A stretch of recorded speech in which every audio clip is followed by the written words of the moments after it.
आराध्य देव के चरणों में वंदन। आदरणीय समणी जी, उपस्थित भाई तथा बहनों, नव पदार्थ का हमारा वाचन चल रहा है। इसके अंतर्गत हमने जीव पदार्थ की चर्चा की। अब हमारी अजीव पदार्थ की चर्चा चल रही है। इसके अंतर्गत 5 द्रव्य जो अजीव हैं, इसकी हमारी चर्चा चल रही है। धर्मास्तिकाय, अधर्मास्तिकाय, आकाशास्तिकाय, काल, पुद्गलास्तिकाय। तो उनमें से कल हम चर्चा कर रहे थे काल के बारे में। तो काल की हमने चर्चा की। काल के स्कंद, प्रदेश, देश स्कंद वो नहीं होते हैं, क्योंकि काल एक ही समय इसका होता है। अतीत के समय बीत जाते हैं, पास्ट के जो समय होते हैं बीत जाते हैं। जो प्रेजेंट का है वो एक ही मोमेंट है। तो एक समय होने से वो काल के न स्कंद होता है, न देश होता है, न प्रदेश होता है। इसीलिए काल अकेला ही होता है, इसके स्कंद, देश, प्रदेश नहीं होते हैं। काल पास्ट में भी अनंत काल बीत चुका, फ्यूचर में भी अनंत काल बीतेगा, लेकिन वर्तमान का जो क्षण है वो एक ही क्षण है। अभी एक क्षण बीता, फिर दूसरा समय आया, फिर वो समाप्त हो गया, फिर वापस नया नया समय आया। एक समय आता है, दूसरा समय समाप्त हो जाता है। यानी एक साथ समय मिलते नहीं, न पास्ट मिलता है, न प्रेजेंट, न फ्यूचर। तीनों समय एक साथ कभी भी नहीं मिलते हैं। इसीलिए उनका स्कंद कभी भी नहीं बनेगा। स्कंद नहीं होने से उसका देश भी नहीं होगा, प्रदेश भी नहीं होगा। खंड बिना देश हुए नहीं, खंड देश बिना नहीं प्रदेश जी। प्रदेश अलगु नहीं हुए खंड थी, परमाणुओं न हुए लवलेश जी। स्कंद के बिना देश नहीं होता, स्कंद देश बिना नहीं प्रदेश जी। स्कंद बिना काल के देश नहीं होता, स्कंद और देश के बिना प्रदेश नहीं होता। प्रदेश अलगु नहीं हुए खंड थी, और प्रदेश भी स्कंद से अलग नहीं होता। परमाणु परमाणु न हुए लवलेश जी, इसलिए काल के परमाणु भी नहीं होता। तो स्कंद बिना काल के देश नहीं होता, स्कंद और देश के बिना प्रदेश नहीं होता, और स्कंद से प्रदेश अलग नहीं होता, इसलिए काल के परमाणु भी नहीं होता है। यानी स्कंद, देश, प्रदेश, परमाणु ये चारों ही काल के नहीं होते। तीनसु काल ने खंड कहो नहीं, भले नहीं कहो देश प्रदेश जी। खंड दी छूटे अलगु पर्या बिना परमाणु गुण कहेश जी।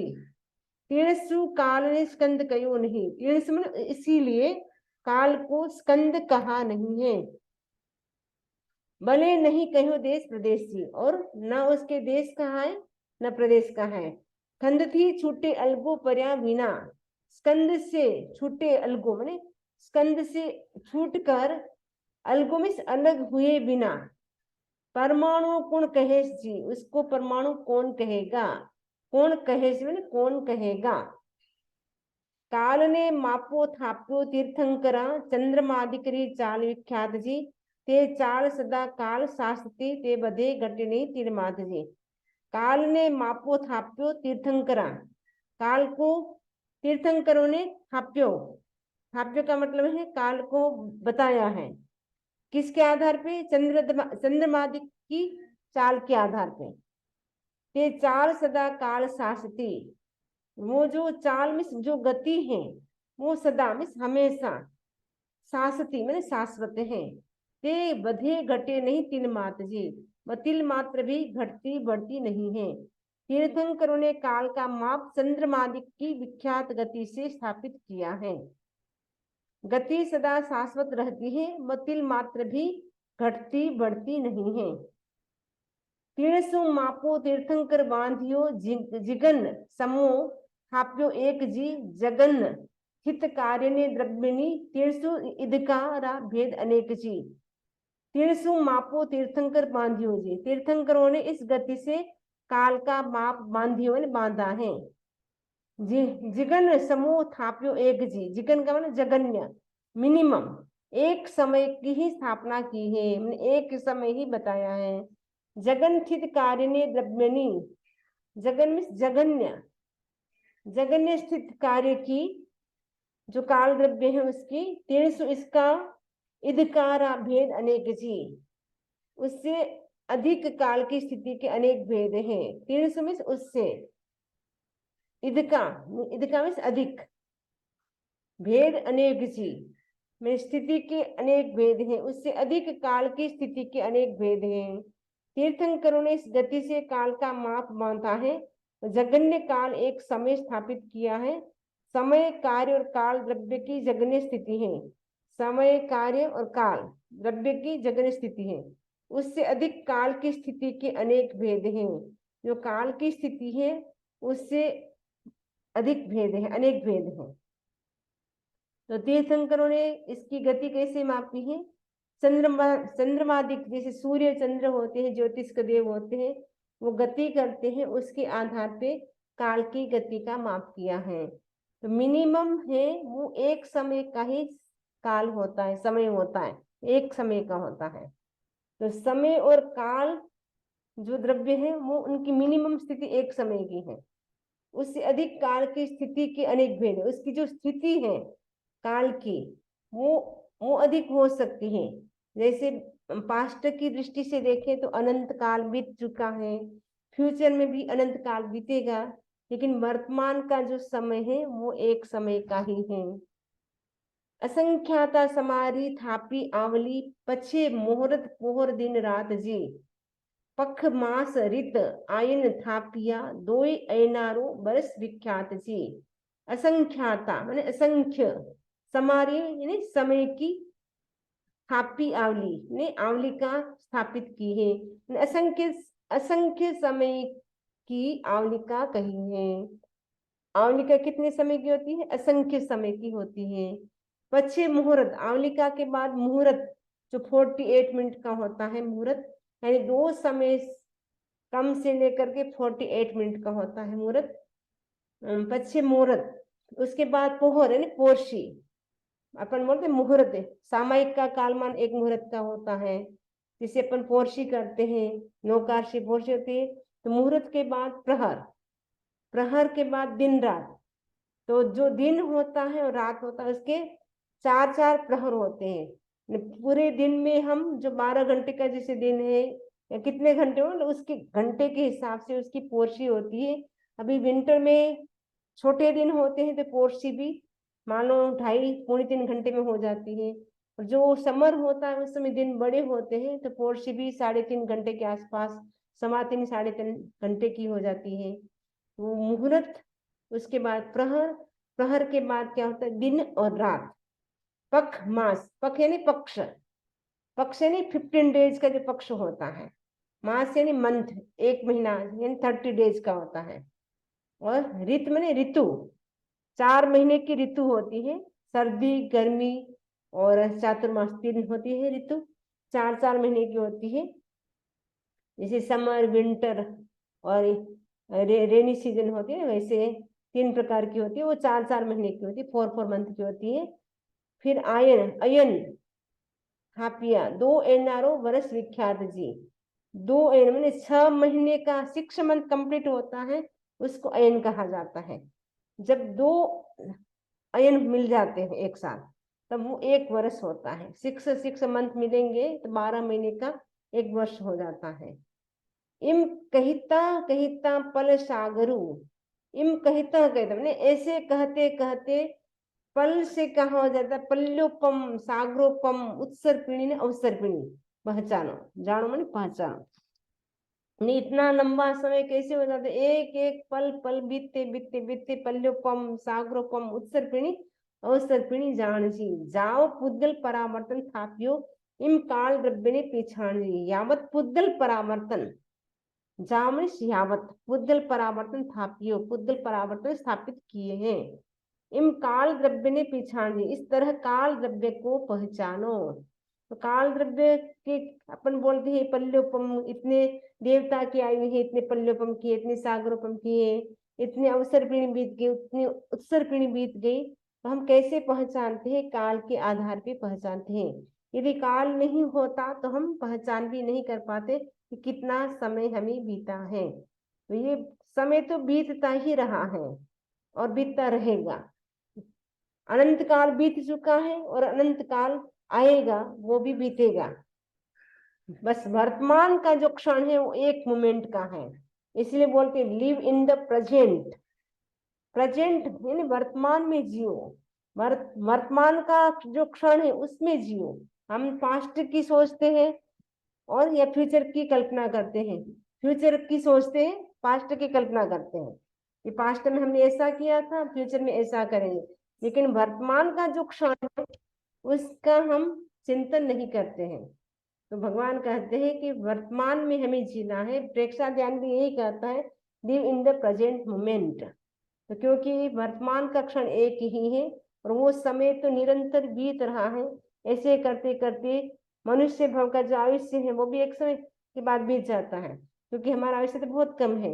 इतना देवता का तो पल्लुपम सागरोपम का आयुष्य होता है, वो भी बीत जाता है एक पल पल करके। इतना बड़ा आयुष्य 33 सागरोपम का आयुष्य वो भी बीत जाता है।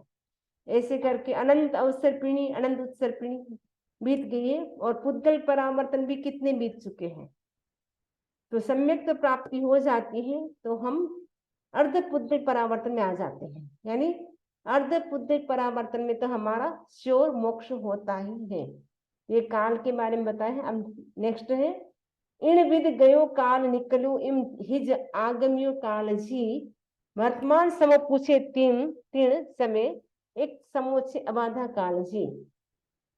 इन विद गयो काल निकलियो, इस तरह अतीत काल व्यतीत हुआ है, आगामी काल भी इसी तरह व्यतीत होगा।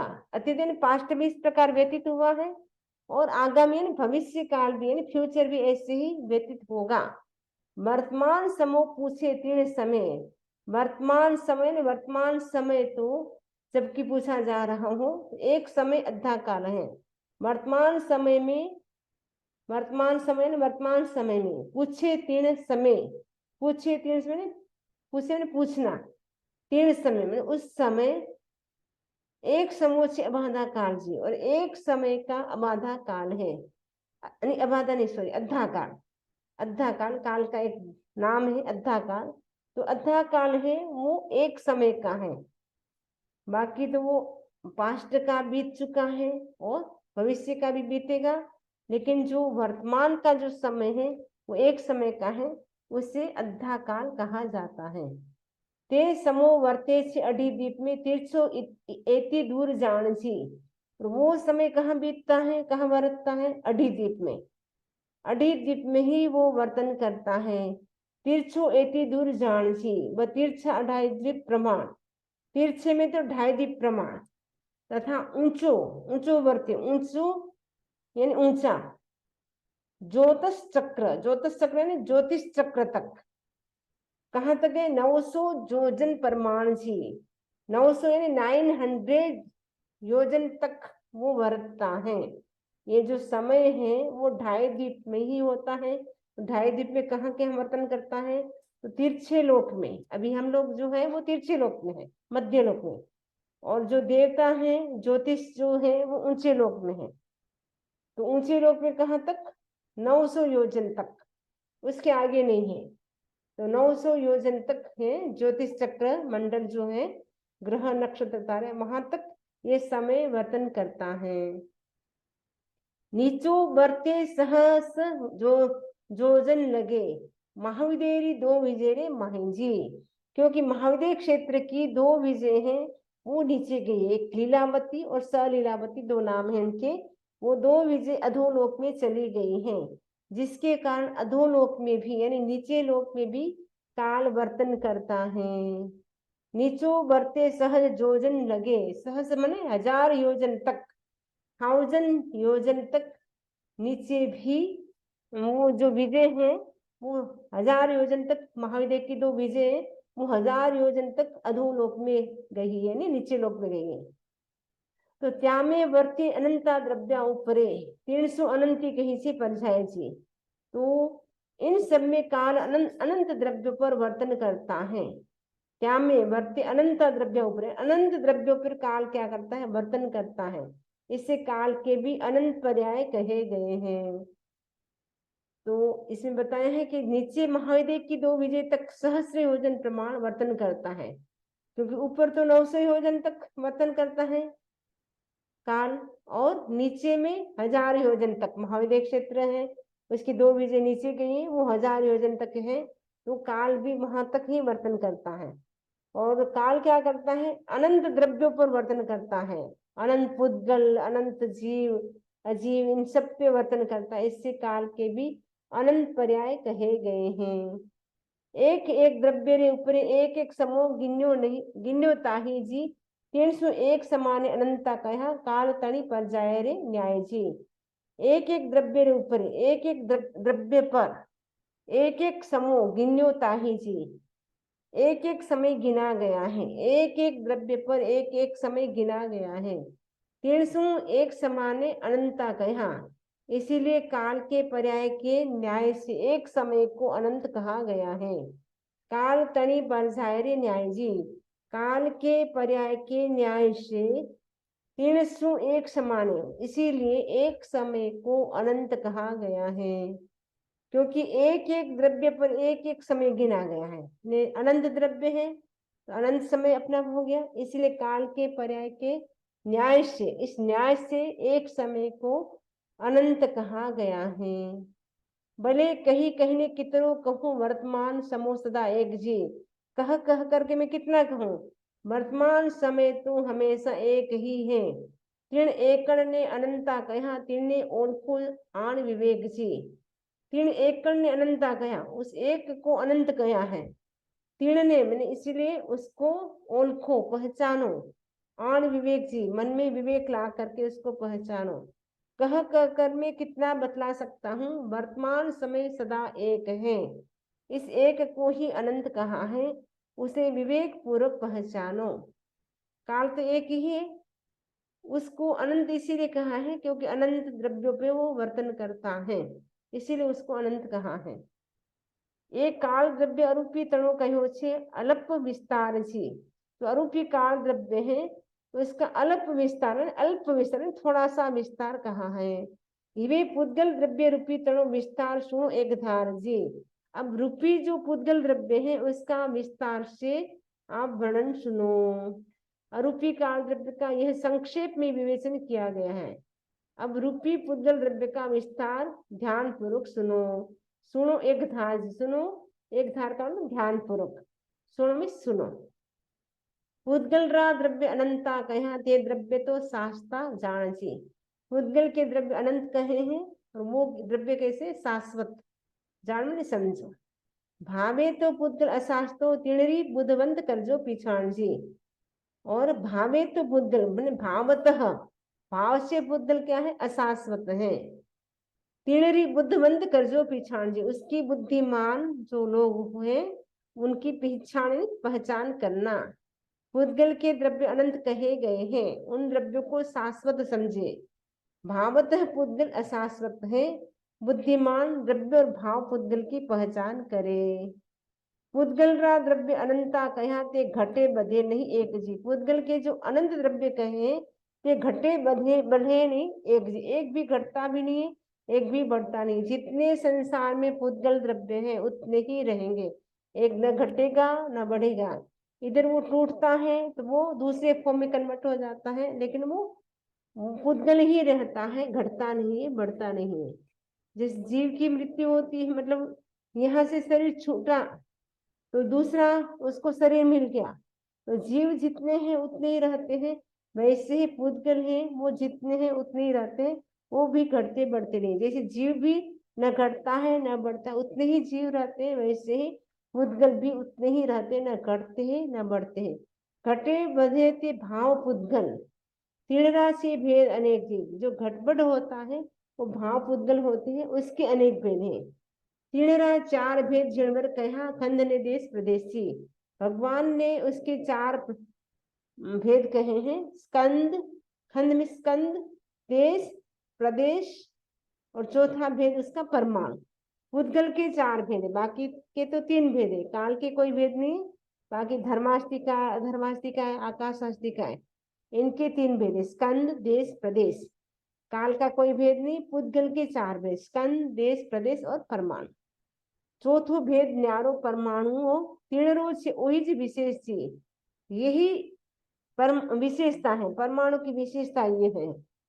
स्कंद, देश, प्रदेश, परमाणु, परमाणु की विशेषता ये तीन रोज मैंने परमाणु की ओहिज मैंने यही विशेष मैंने विशेषता है। हंदरे लागो त्या लग प्रदेश से, मतलब प्रदेश कब तक है? जब तक स्कंद से जुड़ा हुआ है तब तक वो प्रदेश है। और ये छूटने एकलो हुए जी, छूट करके जो जब अलग हो जाता है, अकेला हो जाता है, तब उसको परमाणु कहा जाता है। जब तक वो स्कंद से जुड़ा हुआ है तब तक तो वो प्रदेश है, जैसे ही अलग हुआ वो परमाणु हो जाएगा। जैसे बूंदी का लड्डू है, बूंदी का पूरा लड्डू तो वो स्कंद है, और उसके बूंदी का छोटा भाग अलग कर दिया तो वो प्रदेश हो जाता है। और प्रदेश में से भी एक बूंदी निकल के वो अलग होगी, जब तक वो जुड़ी है तब तक वो प्रदेश है, लेकिन जैसे वो अलग होगी तो वो क्या हो जाती है? परमाणु हो जाती है। प्रदेश और परमाणु में केवल इतना सा ही भेद है और कुछ फर्क नहीं है। जब तक वो जुड़ा हुआ होता है स्कंद के साथ तब तक तो वो प्रदेश है, जैसे वो छूट करके अलग होता है तो वो परमाणु हो जाता है, और उसमें कोई डिफरेंट नहीं है, बस इतना सा डिफरेंट है परमाणु और प्रदेश में। परमाणु ने प्रदेश तुलछे तिणरी संख्या मूल म आणजे।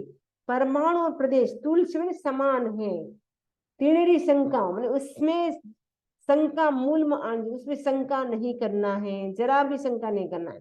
आंगल रे असंख्यात में भाग से तिरने ओल को चतुर सुजान से।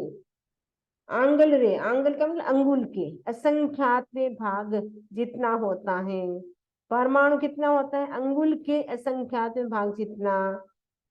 तिरने ओल को चतुर सुजान, उसको चतुर और विज्ञ लोग पहचानो। जो परमाणु और प्रदेश तो क्या है? समान है, उसमें शंका नहीं करना है बिल्कुल भी। आंगल रे असंख्यात भाग से, परमाणु कितना? अंगुल के असंख्यात भाग जितना, इतना छोटा सा होता है।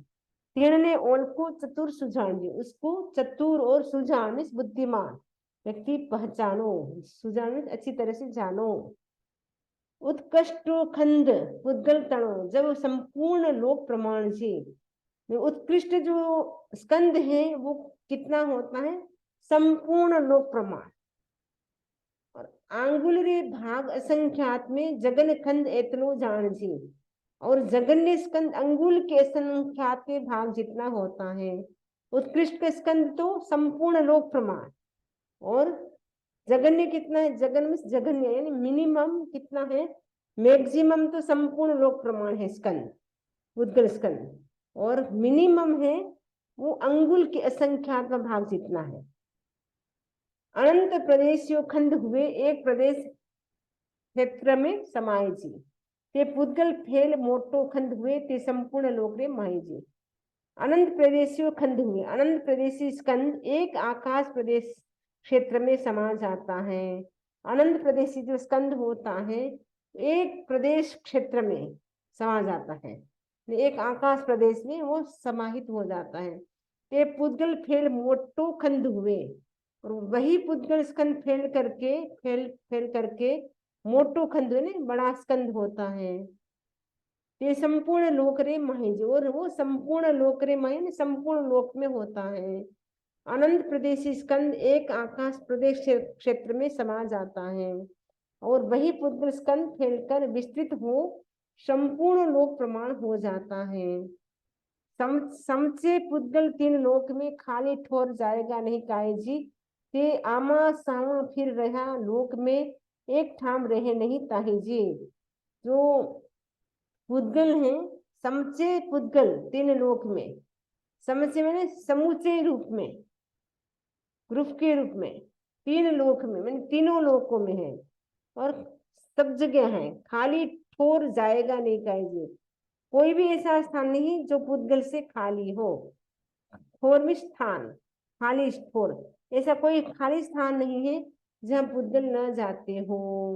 वे पुद्गल लोक में इधर उधर संचरण कर रहे हैं, परमाणु पुद्गल आ रहे जा रहे, निरंतर गति हो रही उनकी। आमा सामा फिर रहा, आमने सामने वो फिर रहे, संचरण कर, विचरण कर रहे हैं। एक ठाम रहे नहीं ताहि जी, एक स्थान पर वो स्थिर नहीं होते। पुद्गल है वो गति करते रहते हैं। छह द्रव्य में जीव और पुद्गल दो की ही गति होती है, बाकी की गति नहीं होती है। तो जीव और पुद्गल दोनों ही गति करते रहते थे। आमा सामा फिर रहा, मैंने जो पुद्गल है आमने सामने से फैल रहे हैं, चल रहे हैं, एक ठामे रहे नहीं ताहे जो, एक स्थान पर वो कभी भी नहीं रहता है, स्थिर नहीं रहता है, तो हमेशा वो चलते ही रहते हैं। तो पुद्गल है वो संपूर्ण लोक में व्याप्त है, कोई भी ऐसा स्थान नहीं जो पुद्गल से खाली हो। ये पुद्गल लोक में इधर उधर संचरण कर रहे हैं, एक स्थान पर स्थिर नहीं होते। तो 51 हो गया है, अभी और है श्लोक तो कल मैं सोचती हूँ पूरा हो जाएगा। ठीक है, अभी इसके टिप्पण हम पढ़ लेते थोड़ा, ताकि आपको और क्लियर अच्छा हो जाएगा। तो कल हमने काफी पढ़े थे टिप्पण भी, आज थोड़े और पढ़ लेते हैं। यहाँ से पढ़ना है, समय क्षेत्र किसे कहते हैं, इस क्षेत्र का प्रमाण क्या है। काल केवल मनुष्य लोक में ही होता है, इसे समय क्षेत्र कहते हैं। समय क्षेत्र का मतलब है मनुष्य लोक। तो काल है केवल मनुष्य लोक में ही होता है, इसे समय क्षेत्र कहते हैं। समय क्षेत्र में 2.5 द्वीप और 2 समुद्र आते हैं। समय क्षेत्र में क्या आते हैं, 2.5 द्वीप आते हैं और 2 समुद्र आते हैं। लोक के मध्य भाग में जम्बू द्वीप है, जम्बू द्वीप के चारों लवण समुद्र है, उसके चारों धात्किकण द्वीप है, उसके चारों कालोदधी समुद्र हैं। ये 2.5 द्वीप कौन कौन से हुए, जम्बू द्वीप, धात्किकण द्वीप और अर्ध पुष्कर द्वीप, ये 2.5 द्वीप हो गए। तो जम्बू द्वीप है, उसके चारों ओर क्या है, लवण समुद्र है। धात्किकण के चारों ओर क्या है, कालोदधी समुद्र है। तो 2 समुद्र आते हैं तो, और 2.5 द्वीप आते हैं समय क्षेत्र में। उसके चारों ओर पुष्कर द्वीप है। पुष्कर द्वीप को मानसोत्तर पर्वत 2 भागों में बांटता है। जो पुष्कर द्वीप है उसको, जो वहां पे एक मानसोत्तर नाम का एक माउंट है, वो क्या करता है, पुष्कर द्वीप को 2 भागों में डिवाइड कर देता है। आधे भाग में तो पहाड़ है और आधे भाग में मनुष्य रहते हैं, इसीलिए इसको आधा बोलते हैं। इसीलिए हम 2.5 द्वीप बोलते हैं, 3 द्वीप नहीं बोलते, 2.5 द्वीप बोलते हैं, क्योंकि आधे भाग में तो मनुष्य है, आधे भाग में पहाड़ है। तो आधे भाग में मनुष्य रहने के कारण उसको 2.5 द्वीप कहा जाता है। जम्बू द्वीप पूरा है, धात्किखंड और पुष्कर द्वीप है, लेकिन उसमें आधे भाग में माउंट होने से उसको आधा कहा जाता है, इसलिए 2.5 द्वीप कहा जाता है। मनुष्य उसके आधे भाग में ही है। ये 2.5 द्वीप और 2 समुद्र का क्षेत्र समय क्षेत्र या मनुष्य क्षेत्र कहा जाता है।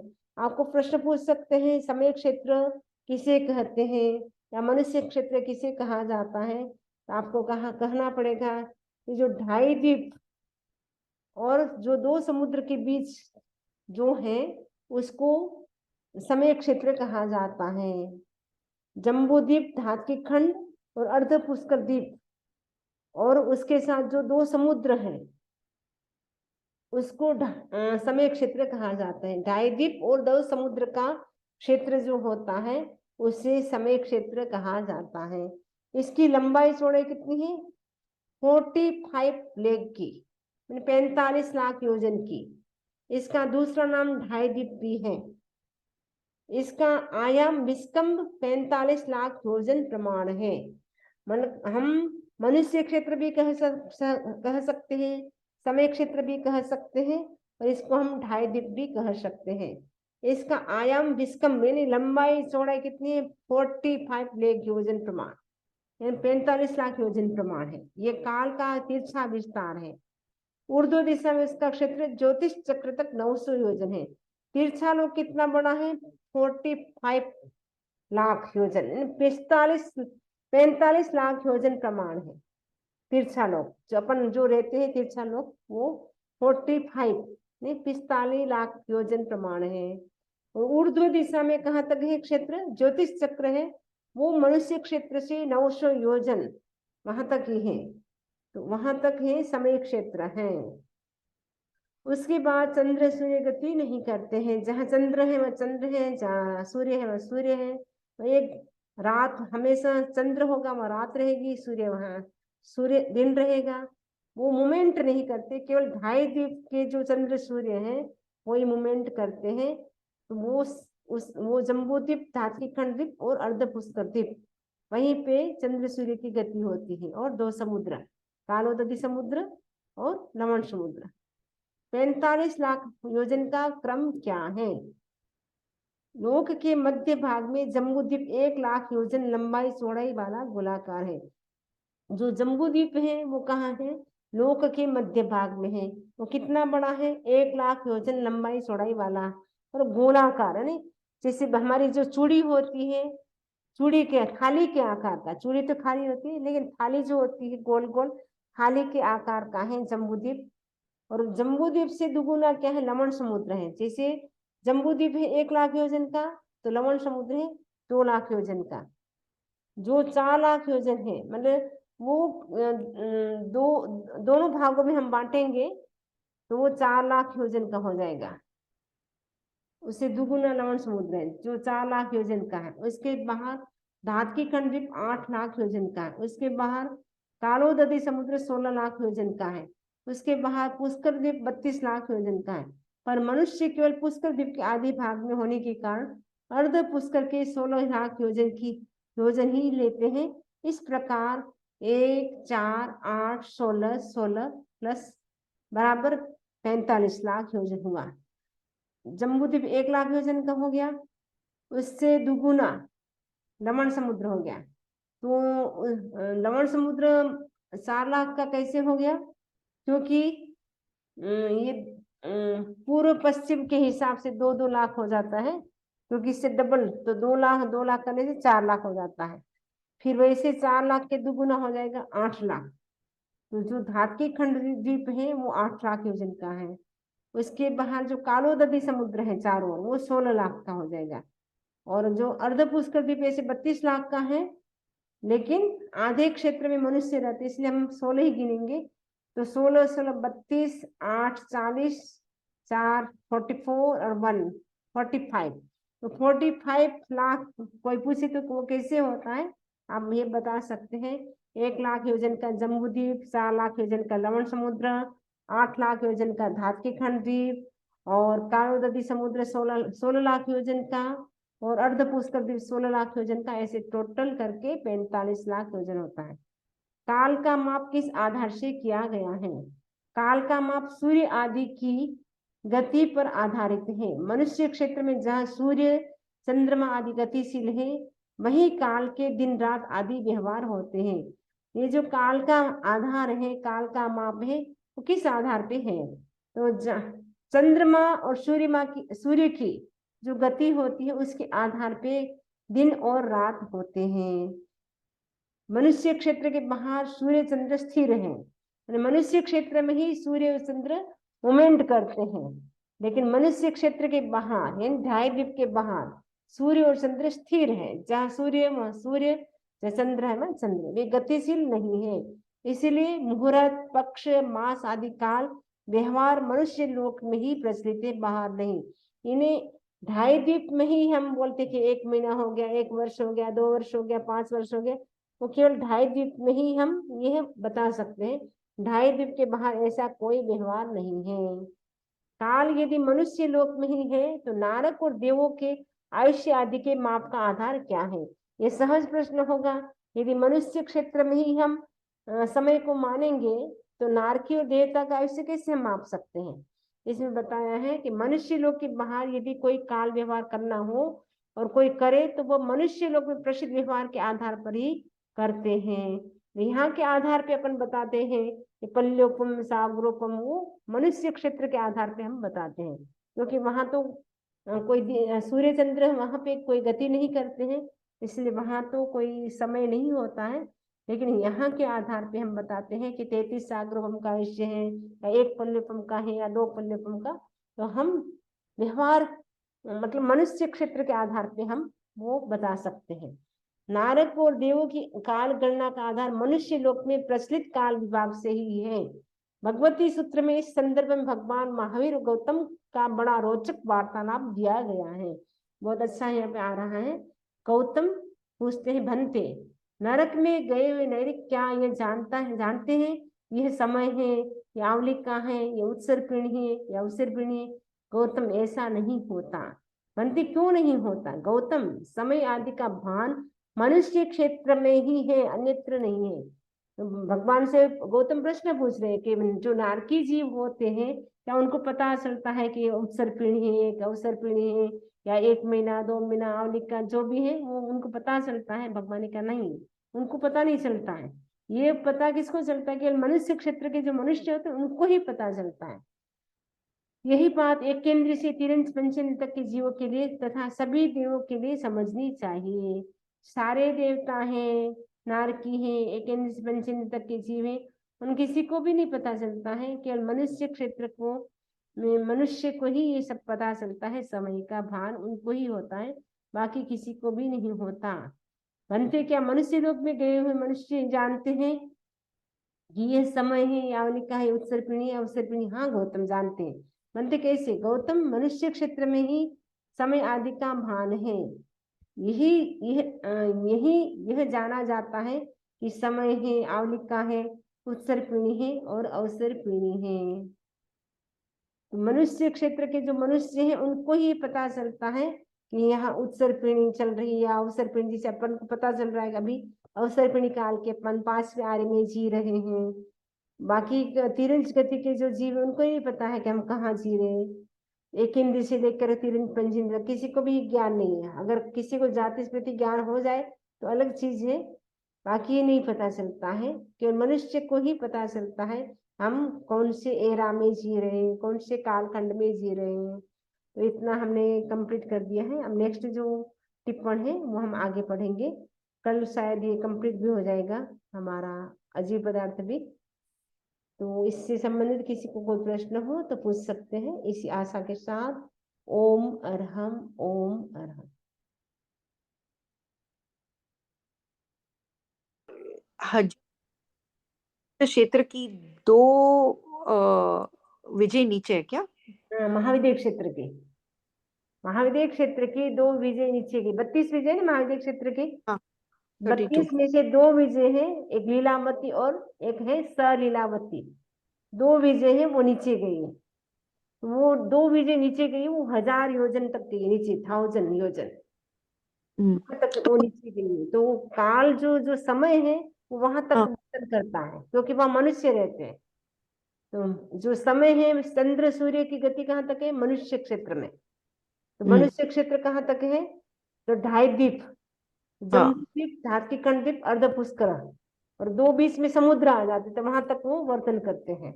लवण समुद्र, कालोदधी समुद्र, 2 समुद्र आ जाते हैं क्योंकि जम्बू द्वीप करेक्ट। के चारों ओर लवण समुद्र है, धात्रिकण के चारों ओर कालोदधी समुद्र है। और अर्धपुष्कर में वो आधा तो मानुषोत्तर पर्वत, वो पहाड़ रोक लिया आधा स्थान, तो आधे में वो मनुष्य रहते हैं, इसीलिए 2.5 द्वीप कहते हैं। तो 2.5 द्वीप को हम समय क्षेत्र भी कह सकते हैं, मनुष्य क्षेत्र भी कह सकते हैं 2.5 द्वीप को। ठीक है। तो अभी ये है 2 विजय में, उधर भी सूर्य चंद्र की किरणें जाएगी। हम्म वो जो 2 विजय नीचे है ना महावीर के, हम्म। उधर भी सूर्य और चंद्र की किरणें जाएगी। हाँ, सूर्य चंद्र उगते हैं वहां पर भी, जैसे यहाँ उदित अपन देखते हैं ना, सूर्य उगा है अब रात आ गई, तो वहां पर भी ऐसा ही होता है। तो 2.5 द्वीप में ऐसा होता है, 2.5 द्वीप के बाहर ऐसा नहीं होता है। 2.5 द्वीप के बाहर जहाँ सूर्य है वह सूर्य है, जहाँ चंद्र है वह चंद्र है। वहां कोई दिन रात नहीं होता है। वहां न समय होता है, न अवसर पीढ़ी उत्सर पीढ़ी, वो काल का उनको ज्ञान ही नहीं होता है। नारकी देवता एक इंद्र से लेकर के पंचेंद्र तक के जीवों को भी ये ज्ञात नहीं होता है। केवल मनुष्य ही ये जान पाते हैं कि अभी इतना समय हो गया, इतना बीत गया, वो मनुष्य ही जान पाते, बाकी कोई नहीं जान पाते। जैसे आपके घर में रोगी है, आपका रोगी जानता है कि इतना समय हो गया? कुछ नहीं जानता ना। अगर अवधि ज्ञान है तो पता नहीं। अवधि ज्ञान तो कोई कोई होता है, हर किसी को नहीं होता है। अच्छा। कमली जी, तो नरक में लोग नहीं सोते हैं क्यों? वो भी सोते? नरक में सोने का अवसर ही कहाँ है? उनका तो बेचारे को भयंकर वेदना है। तो ऐसे भी जो देवता होते हैं वो भी नहीं सोते हैं। दर्शनावली कर्म उस वो होता है ना, क्षेत्र का प्रभाव होता है। तो देवता की आंखें पलक मतलब बंद ही नहीं होती, वो आंखें खुली रहती उनकी, वो जब मतलब पलकती भी नहीं है, झपकती भी नहीं है, अनिमेष ऐसे ऐसे देखते बस। इसलिए अपन देवता की पहचान के 4 कारण बताते हैं ना।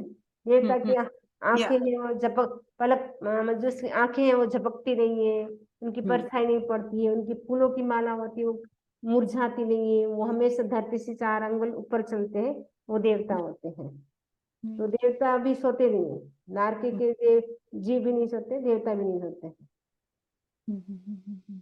वैकृत शरीर है तो उसके कारण वो नींद उनको नहीं आती। एक मनुष्य 3 सोते हैं, जो एनिमल्स होते हैं वो भी सोते हैं। वो भी सोते हैं। ओके। ठीक है, मंगल पाठ। नहीं, बंदा में एक घट और पट का क्या मतलब हुआ? घटे घटे यानी अपन जो कोई भी वस्तु होती है ना, घटे यानी घड़ा भी बोलते हैं जिसको घट। पट यानी वस्त्र, अच्छा, पट यानी वस्त्र, घट यानी घड़ा, पोट। दर्शन शास्त्र होते हैं वहां घट और पट का ज्यादा एग्जाम्पल देते हैं, घट और पट। हाँ, वो आज थोड़ा देख रहे थे तो घट और पट फिर हमका ध्यान से उतर गया। ठीक है।